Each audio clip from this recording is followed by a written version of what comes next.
안녕하세요. 2월 9일 화요일 3분 만에 오신 여러분을 환영합니다. 오늘 본문은 누가복음 12장 35절부터 48절까지의 말씀입니다. 예수님께서 말씀하신 종말론적 재림과 종말을 대하는 그리스도인의 자세에 대한 말씀인데요. 오늘 본문을 보시면 세 가지의 비유가 나오지요. 첫 번째 비유는 주님을 기다리는 충실한 종의 비유이고, 두 번째 비유는 도적의 비유입니다. 그리고 마지막 비유는 선한 종과 악한 종의 비유입니다. 오늘 저는 마지막 때에 취해야 할 그리스도인의 자세에 대해서 함께 나누고 묵상하고자 합니다. 오늘 본문에 예수님께서 비유를 말씀하시며 총 3번 복이 있으리로다 말씀하시는데요. 주의 깊게 말씀을 잘 살펴보시면 2가지 자세를 취할 때 복이 있다라고 말씀하십니다. 첫 번째는 기다리는 사람이 복이 있다 말씀하십니다. 35절을 보시면요. 허리에 띠를 띠고 등불을 켜고 서 있으라 말씀하시지요. 그런데 36절을 보시면요. 이런 자세를 취하는 사람을 기다리는 사람이다 라고 말씀합니다.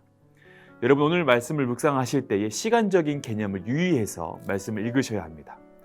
허리에 띠를 띄우고 있다는 것은 허리에 띠를 지금 메고 있다는 것도 아니고 앞으로 멜 것도 아니며 이미 허리띠를 맨 상태에서 지금 활동하고 있다는 것이지요. 이는 나태하지 않고 방심하지 않는 거룩한 긴장감이 있어야 함을 말씀하신 것입니다. 그리고 등불을 켜고는 계속적으로 등불이 켜져 있는 상태를 말씀하십니다.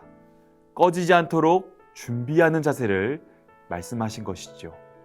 마지막으로 서 있다라는 것은 원어 성경을 보니까 스탠딩이 아니라 존재하다라는 의미를 가진 단어로 쓰여져 있었습니다. 즉, 허리에 띠를 띠고 등불을 켜 있는 상태로 계속 유지하라라는 것이지요. 마지막 때를 살아가면서 예수님을 기다리는 자는 거룩한 긴장감을 가지고 준비하는 것을 지속하는 자다 말씀하고 계신 것입니다. 두 번째로 복이 있는 자는 42절에 지혜 있고 진실한 청지기입니다. 지혜 있다라는 것은 원어적으로 신중한, 사려 깊은 이란 뜻을 가졌는데요. 즉, 분별력 있게 행동하는 것입니다. 주인의 뜻을 신중히 사려 깊게 알고 그 집을 잘 관리함으로써 그 주인의 오심을 지혜롭게 준비하는 것을 말하는 것이죠. 두 번째로 진실하다는 것은 원어적인 뜻으로 충성스러운, 믿을 만한 라는 뜻을 가졌습니다. 주인에 대한 변함없는 신뢰 가운데에 그 맡은 일을 끝까지 흉성스럽게 수행하는 것을 말하는 것이지요.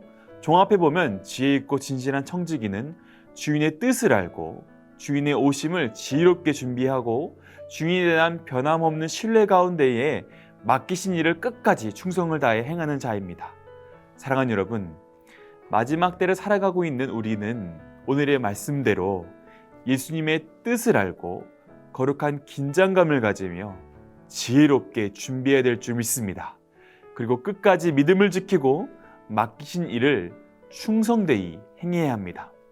그럴 때 우리 주님께서는 복이 있으리로다 말씀하시며 예수님의 모든 소유를 우리에게 맡기신다 말씀하셨지요. 사랑하는 여러분, 오늘 하루도 우리 주님을 기다리며 지혜 있고 진실한 청지기로 살아가는 모든 참된 교회 성도님들 되시기를 간절히 바라며 축복합니다. 함께 기도하겠습니다. 사랑과 은혜가 많으신 하나님 아버지, 오늘도 우리에게 말씀하여 주시고 특별히 이 마지막 때를 살아갈 때 우리가 취해야 할 자세를 말씀하여 주시니 감사합니다. 우리가 주님을 기다리는 자로서 지혜롭고 진실하게 서 있을 수 있도록 주님 은혜를 베풀어 주시옵소서. 감사드리며 예수님의 이름으로 기도합니다. 아멘.